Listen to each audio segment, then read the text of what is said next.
పాటలు నేనే చేస్తుంటాను. పాత పాటలు 166. నా ప్రాణమా నా సర్వమా నా ప్రాణమే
प्रणुति तुमो यहोवा परिपूर्ण महिमा प्रभावा ప్రబలని రక్షణ మా విభావా ప్రబలని రక్షణ మా విభావా నేను నిరుడాబోయి మేలుకొందును నేను నిరుడాబోయి మేలుకొందును నాపైన పదివేలు మోహరించినావు నాపైన పదివేలు మోహరించినాను నేనెన్నడూ విడువబోను నేనెన్నడూ విడువబోను ప్రతిష్ఠము మహిమా ప్రభావా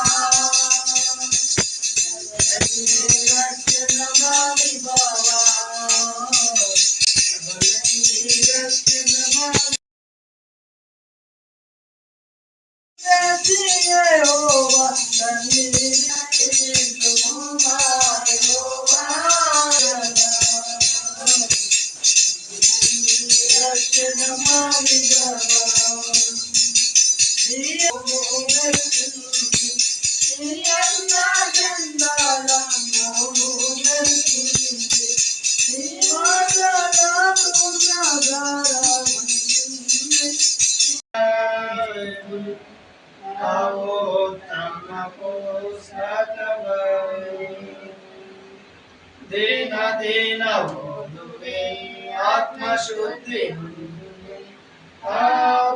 ఉత్తమ పుస్తకమై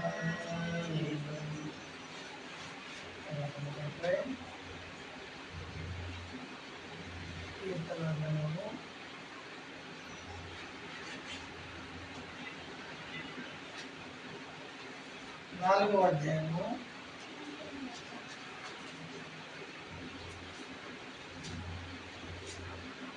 1 నుంచి 8 వచనాలు మార్చి చదువుకుందాం. 8 వచనాలు ఉన్నాయి. 1 నుండి 8 వచనాలు మార్చి చదువుకుందాం. బాగుంటుంది. నా నీతికి ఆధారముకు దేవా, నేను మొదలుపెట్టినప్పుడు నా పుట్టుకలో నా విషయాలు కలగజేసిన వారు నీవే. నన్ను కరుణించి నా ప్రార్థన అంగీకరించు. చదువు.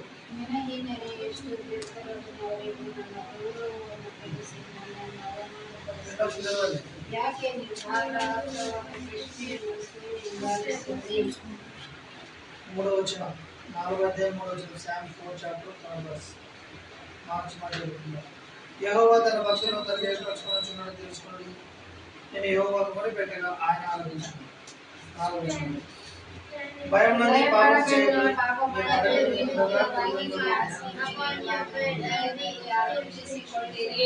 5వ వచనం నీతియుక్తమైన బలులను అర్పించుచు యెహోవాను నమ్ముకుడి. 6వ వచనం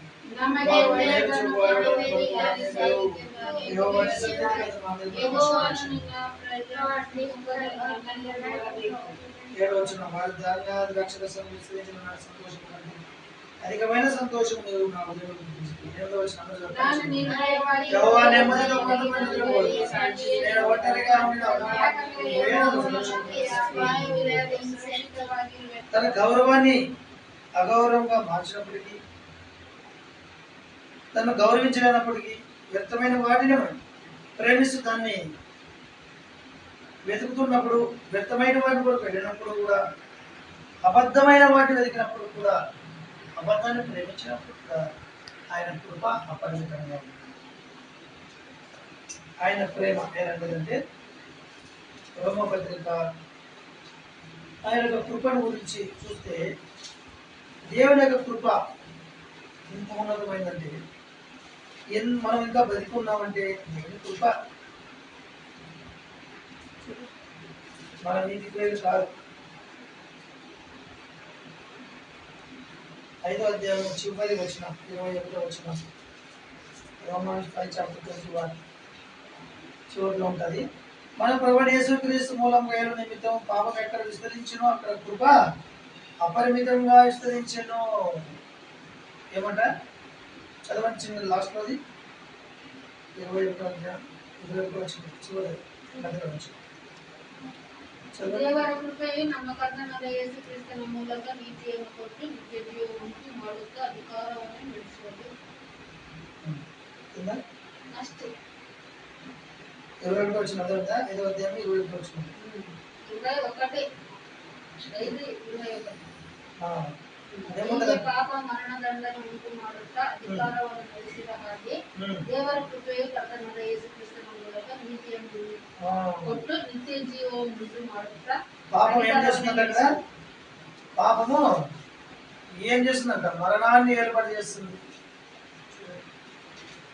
పాపం ఎక్కడ విస్తరిస్తుందో అక్కడ కృప అపరిమితంగా విస్తరిస్తుంటున్నది మనం ఇంకా నిర్మూలం కాకుండా కారణం ఏంటంటే ఆయన కృప ఉన్నది ఆయన కృప విస్తరిస్తుంటున్నది మనుషులు తెలియకపోయినప్పుడు గుర్తించలేకపోయినప్పుడు కూడా దేవుని నమ్ముకున్నటువంటి వాళ్ళ క్రైస్తవులుగా పిలువబడినటువంటి వాళ్ళు దేవుని యొక్క వాగ్దానం దేవుని యొక్క వాక్యం దేవుని యొక్క లేఖనాలు సరిగా వాళ్ళకు తెలియకపోయినప్పుడు కూడా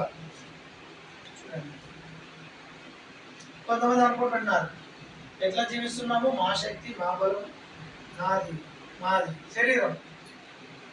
శరీరానుసారమైన మనసు మరణం శరీరానుసారమైన మనసులు శరీరం వాటి మీద మనసు పెడతారు మనుషులు దేవుని సంతోష పెట్టారు శరీరం యొక్క మాయలో ఉంటారు ఆయనను కూడా దేవుడు ఏం చేశాడు ఆయన కృప చేత మనం కాపాడుతూ వస్తున్నాం ఆయన కృప ఉంది ఆ కృప ఆకాశం కంటే ఎత్తైనది జీవం కంటే ఉత్తమమైనది పాపం ఎక్కడ విస్తరిస్తుంది అక్కడ కృప పరిమితం విస్తరిస్తుంటున్నది అట్లా అని చెప్పి పాపం మందు నిలవకూడదు అని చెప్తున్నాడు కింద మళ్ళీ 6వ అధ్యాయంలో కాబట్టి పాపము ఎక్కడ పాపంలో నువ్వు కొట్టుకొని పోతుంటే పాపము నీ మీద ప్రభుత్వం చేస్తూ ఉంటే పాపం నిన్ను ఏలుబడి చేస్తూ ఉంటే పాపం నిన్ను ఈడ్చుకొని వెళ్ళిపోతుంటే పాపానికి అలవాటు పడిపోయింటే ఆ దేవుని కృప ఏం చేస్తుందంట నీ మీద పాపంలో కొట్టుకొని పోతున్నా నీ మీద పాపాన్ని ఈడబడుతున్నా పాపాన్ని ప్రేమించి అబద్ధంను ప్రేమించి జరిగి నీ మీద దేవుని కృప మొదట అపరిమితంగా ఉంటుంది ఒక వ్యక్తి వరదలో కొట్టుకొని పోతుంటే ప్రాణాపాయ స్థితిలో ఉన్నాడు తను రక్షించే వాళ్ళు ఎట్లా వస్తారంటే ఆ వరదల్లోన ఆ ప్రాణాన్ని త్యాగం చేసి ధైర్యంతో వస్తారన్నమాట రక్షించడానికి అప్పుడు ఆ వ్యక్తి రక్షించబడతాడు సో కృప కూడా ఎందుకంటే దేవుని యొక్క దయా కృప వరదలో కొట్టుకొని పోతుంటే పాపమైనటువంటి వరదలో దేవుని యొక్క కృప ఏం చేస్తుందో ఆ కృప నిన్ను ఆదుకుంటున్నది నిన్ను పట్టుకుంటున్నది నిన్ను అడ్డగిస్తుంటున్నది ఇంకా ఏం చేస్తుందంటే పాపం చేసి దేవునికి కోపం రేపినప్పుడు శాపం రేపినప్పుడు మనం శాపగ్రస్తులైనప్పుడు దేవునికి కోపం రేపినప్పుడు ఆ కృప అడ్డపడుతున్నది మన పక్షం కృప అడ్డపడుతుంది దేవుని కోపం మన మీద రాకుండా దేవుని యొక్క శాపం మన మీద రాకుండా ఆ కృపకాలంలో అడ్డుపడుతున్నది మనలో దేవుని యొక్క కృప ఉంది ఆ దేవుని యొక్క కృప అనేది మనకు ఎరిగిన వాళ్ళకు తప్ప పాపం నుంచి బయటకు వచ్చిన వాళ్ళకు తప్ప ఆ కృప అనేది అర్థం కాదు కృప అనేది అంత ఈజీగా అర్థం కాదు మనకు కృప నిన్ను రక్షిస్తుంది కృప నిన్ను కాపాడుతుంది పాపం ఎక్కడ విస్తుంది ఆ కృప కూడా నిన్ను నీ వెంబడి నిన్ను వెంబడిస్తే తీసుకొస్తుంది అనేది మనకు అర్థం కాదన్నమాట సత్యంతో ఆత్మతో మనం ఆరాధించినప్పుడు సత్యము ఆత్మ మనలో పనిచేసినప్పుడు మనకు అర్థమవుతాయి అన్నమాట అంత ఈజీగా అర్థం కావు సో అవి అర్థమైనంత వరకు ఆయన కృప నువ్వు ఎరిగేంత వరకు నీకు అర్థమైనంత వరకు దేవుడు నిన్ను పట్టుకుంటాడు కాబట్టి దేవుడు ఇక్కడ ఏం చెప్తున్నాడంటే 4వ అధ్యాయంలో కీర్తన 4వ అధ్యాయంలో 3వ వచనంలో యెహోవా తన భక్తులను తనకు ఏర్పరచుకొనుచున్నాడని తెలుసుకొనుడి యెహోవా తన భక్తులను తనకు ఏర్పాటు చేసుకున్నాడు ఈ భక్తులు దేవుడు ఏర్పాటు చేసుకున్నాడు ఈ ఏర్పాటు చేసుకున్నటువంటి